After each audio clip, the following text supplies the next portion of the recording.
1.5 दर्जन से ज्यादा नेता जेल गए हैं।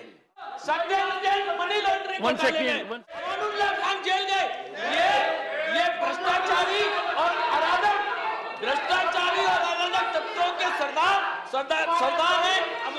ये अरविंद केजरीवाल जी जो इस देश दिल्ली के मुख्यमंत्री हैं, इन्होंने जिस प्रकार से असंवैधानिक तरीके से दिल्ली की जनता का पैसा लूटकर जो सादगी के प्रतिमूर्ति बनते थे, जो आंदोलन की उपज से पैदा हुए थे, ऐसे केजरीवाल जी ने अपने बंगले पर 53 करोड़ रुपए खर्च। सुप्रीम कोर्ट ने कहा कि तुम्हारे पास विज्ञापन के लिए पैसे हैं लेकिन आरआरटीएस के लिए पैसे नहीं है।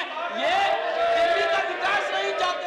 दिल्ली जल बोर्ड के 70,000 करोड़ के घोटाले की फाइल उसमें है। 90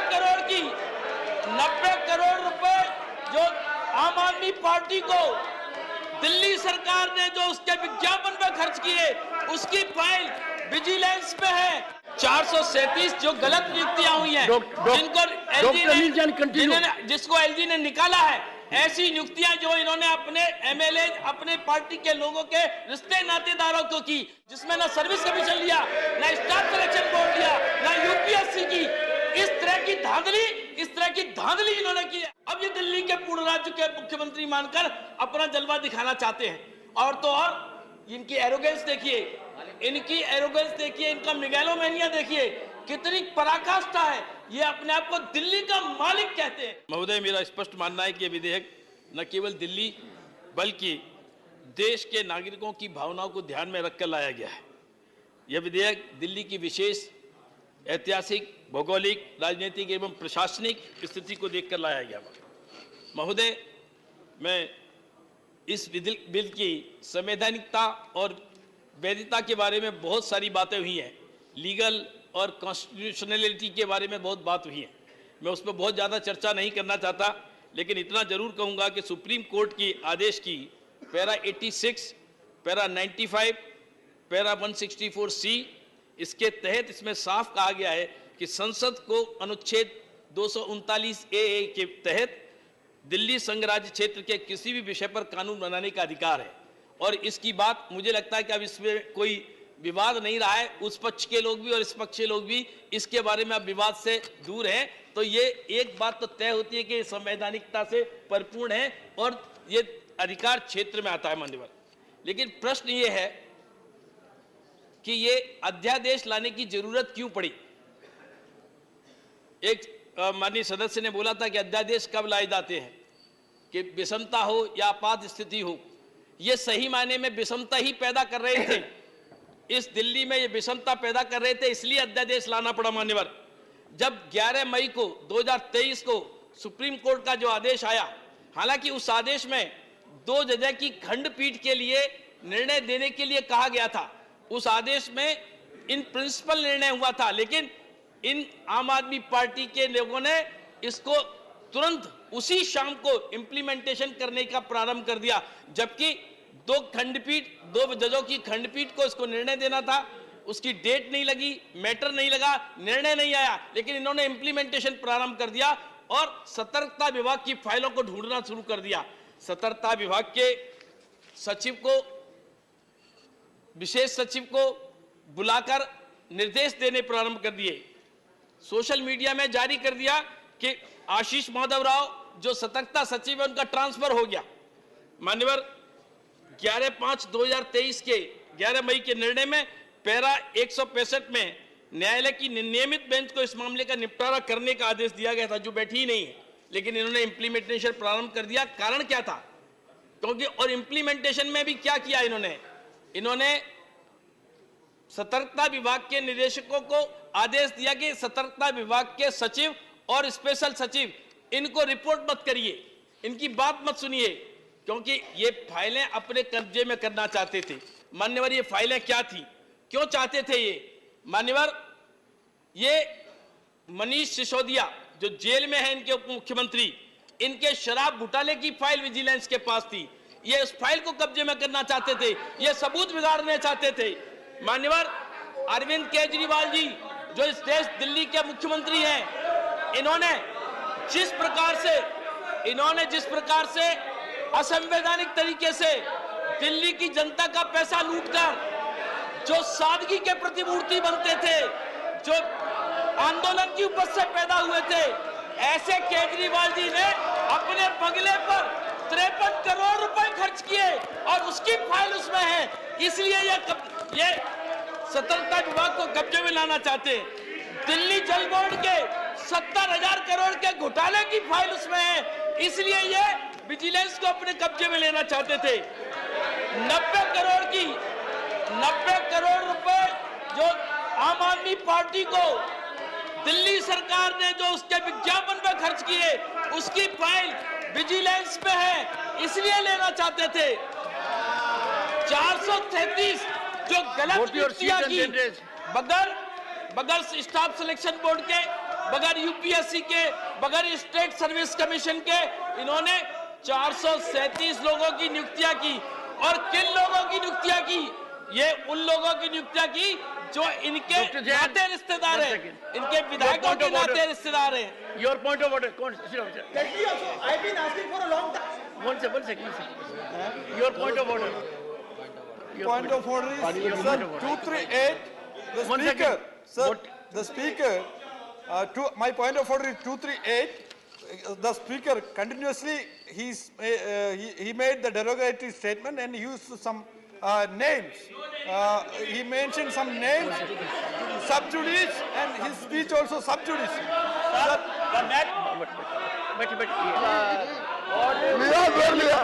Yes, Mr. Pathak. Sir, there are Mr. Pathak. two specific points of order. One second. Mr. Pathak, raise your point. Whatever you're saying. Sir, I just have one small point to submit. No, not point. What is point of order? I have a point of order. Then why Mr. Pathak is standing? The point of order is Can you that take your seat? 238 and Mr. 238 Pathak, continuously, sir. Mr. Pathak, are you raising a point of order? Yes or no? 238, sir. The No, point you are of raising order. a point of order. Yes. Please yes. do that. Mr. Raghav Chara, take your seat. I also have a separate point of order, sir. Doesn't matter. Sir, this Let me deal one by 238 one. says a member while speaking shall not refer to any matter of a fact on which a judicial decision is pending. He has been continuously alleging, sir, the matter which is sub judice. He has been also naming a leader. So make a personal charge against the member. What? He's Mr. Jain, अभी स्पष्ट Mr. किया Jain, है। you must take your seat. Mr. Jain, you take your Please, को रोक नहीं सकता। Mr. Jain, take your seat. Please. Sir. One second. Only Mr. Pathak. right, sir. One second, So- please. Let Mr. Pathak raise a point of order. Mr. Pathak, what is your point of order? My point of order is this, sir. It is 238. I am reading it out. Yes. A member while speaking shall not refer to any matter of fact on which a judicial decision is pending, number one. Number two, make a personal charge against a member. Reflect upon the conduct of a person in high authority unless the discussion is based on a substantive motion drawn in proper items. Sir, the said member has been using name of a leader and the matter is sub judice. For the same thing, you have called the name of another leader. Mr. Pathak, So I would request Mr. Pathak, can you give details of a judgment which is pending? details of money, Mr. Manish Sisodia's name. he just Can you give some details? Can you give some details? what is it? What is this? You must raise a point of order. Yes, After due application of mine. I'll explain, sir. Please let me know, sir. Mr. Gupta. One second. One second. Please. Take your seat. Take your seat. The kind of gesturing in which some members have engaged cannot be overlooked. I would urge the honorable members to maintain decorum. I am prepared to give floor to every member concerned. There is a point of order from Mr. Pathak, but he has failed to give with judgment. One second. Let Mr. Pathak continue. Mr. Pathak, 1 second. Bear out your assertion. Sir, I'm just You have read 238. right, sir. I have noted it. Right. Can you give the fact foundation of it? Fact Foundation, sir. Member Lay that Manish fact foundation Sisodia on the जी table के if you have. against जो matter sub judice है, उनका नाम बार-बार लेके allegation लगा रहे हैं. put your point. What? I fail to understand, Mr. Patel, what is your point of order? I will table it, sir. I will table it. I will table it. Sir, I have a separate point of order. I will table it, sir. I know you will have Mr. Raghav Chadha, and you may have a better point of order. But first, allow that member to, in his own right, to make out a point of order. I will, sir, I have John raised, Vitas, I have raised Dr. the John point of Vitas. order under Rule 238 and I will table it. Okay, noted. John Vitas, Dr. John Vitas. Sir, Rule Your point of 240 order. Sir, please. Rule 240. 2? 240. I am reading, sir. The chairman, after having called the attention of the council to the conduct of a member who persists in irrelevance, he is persisting in irrelevance, or tedious tedious repetition either of his own arguments, repeating again, or of the arguments used by other members, Trivedika arguments. I get your point. Dr. John May Vitas, direct him to discontinue his speech. Dr. John Vitas, Sir, you are thinking for a moment that you are the chairman. Your misfortune is, I am the chairman. I have never called out such attention. Take your seat, take. Mr. Raghav Chadha. Allow Mr. Raghav Chadha. I have 2 points of order. No, only Mr. Raghav Chadha. And the last one. I have two separate points of order. You first raise one. I heard him. He has no point of order. We can't allow time to be so utilized. Please, Mr. Raghav Chadha, go ahead.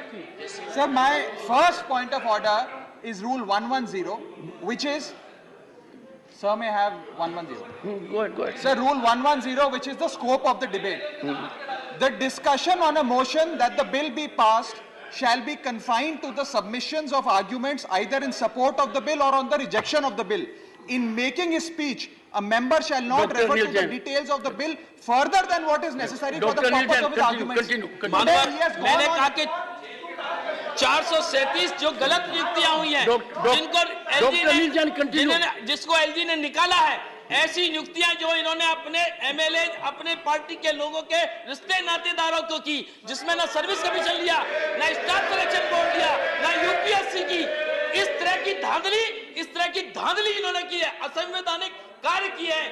इसकी वजह से असीम स्थिति पैदा हुई है। मान्यवर, supreme court ने RRTS वाले मामले में जब इन्होंने फंड का रोना रोया तो सुप्रीम कोर्ट ने कहा कि तुम्हारे पास विज्ञापन के लिए पैसे हैं लेकिन आरआरटीएस के लिए पैसे नहीं है। ये दिल्ली का विकास नहीं चाहते, मान्यवर, ये दिल्ली का विकास नहीं चाहते, ये अपना प्रोजेक्शन चाहते हैं। मान्यवर, इनके 1.5 दर्जन से ज्यादा नेता जेल गए हैं, 1.5 दर्जन से ज्यादा। देखिए, I'll give you the list, sir. Okay, honorable member will put it on the शिक्षा table. मंत्री, शराब He will.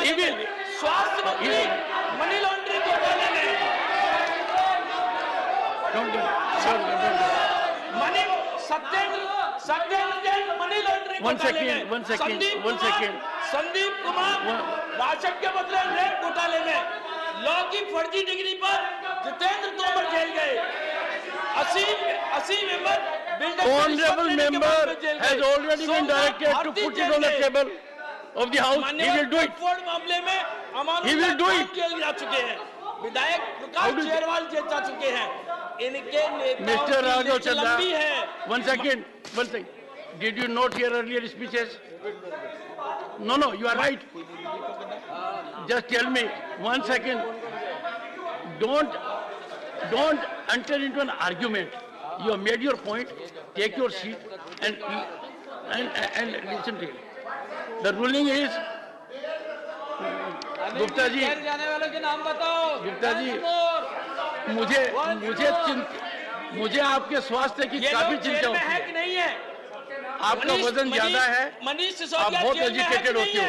Satyendra Jain jail में है कि नहीं है? जितेंद्र तोमर जेल गए कि नहीं गए?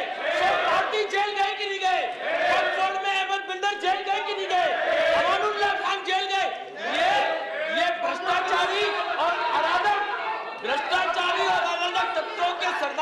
सरदार है। अब ये अरविंद केजरीवाल इनके सरदार है मान्यवर। जब माने अरविंद केजरीवाल जी जब चुनाव लड़ने गए थे तो उनको पता था कि दिल्ली पूर्ण राज्य नहीं है मान्यवर, दिल्ली पूर्ण राज्य नहीं है, लेकिन तब भी इन्होंने चुनाव लड़ा, जीत कर आए। लेकिन चुनाव लड़ा तो जीत कर आए, इन्हें पता था कि दिल्ली पूर्ण राज्य नहीं है। अब ये दिल्ली के पूर्ण राज्य के मुख्यमंत्री मानकर अपना जलवा दिखाना चाहते हैं। और तो और इनकी एरोगेंस देखिए, इनकी एरोगेंस देखिए, इनका मिगैलोमेनिया देखिए, कितनी पराकाष्ठा है। ये अपने आप को दिल्ली का मालिक कहते हैं। इन्होंने टीवी पर कहा है दिल्ली का मालिक। क्या बात है। इस तरह के एरोगेंस वाले व्यक्ति पर अंकुश, सेवाओं पर अंकुश निश्चित रूप से केंद्र सरकार का होना चाहिए मान्यवर। जबकि इस देश के प्रधानमंत्री, उनकी विनम्रता देखिए। देश के प्रधानमंत्री माननीय नरेंद्र मोदी जी, मान्यवर मेरे 3 मिनट और बाकी है। देश के प्रधानमंत्री माननीय मोदी जी अपने आप को देश का प्रधान सेवक कहते हैं और ये मालिक कहते हैं। ये अंतर है। और इस सोच के अंतर के कारण से, इस सोच के अंतर के कारण से माननीय प्रधानमंत्री जी गरीबों का कल्याण करते हैं, दुनिया में भारत का नाम ऊंचा करते हैं, अर्थव्यवस्था को संभालते हैं, और ये दिल्ली का नाम डुबोते हैं और देश का नाम बदनाम करते हैं मान्यवर। केजरीवाल जी ऐसे मुख्यमंत्री है मान्यवर, केजरीवाल जी ऐसे मुख्यमंत्री जिनके पास कोई विभाग नहीं है मान्यवर। देखिए केजरीवाल जी ऐसे मुख्यमंत्री जिनके पास कोई विभाग नहीं है। ये चालाकी है। इसका क्या अभिप्राय है? ये अभिप्राय ये है कि अगर घपले घोटाले होते हैं, भ्रष्टाचार होते हैं, तो मंत्री जेल जाए, अधिकारी जेल जाए, मुख्यमंत्री साफ बचे रहे। ये चालाकी है। अकाउंटेबिलिटी नहीं लेना चाहते, जिम्मेदारी नहीं लेना चाहते और अधिकार पूरा रखना चाहते। और इनको सपोर्ट कर रहे कांग्रेस के लोग, इनके राहुल जी ने भी यही किया है। राहुल जी भी यही करते हैं ना, पार्टी की जिम्मेदारी लेंगे नहीं, अकाउंटेबिलिटी लेंगे नहीं, अधिकार पूरा रखेंगे। ओके मिस्टर केजरीवाल जी ने राहुल जी से सीखा है या राहुल जी से श्रीमती जी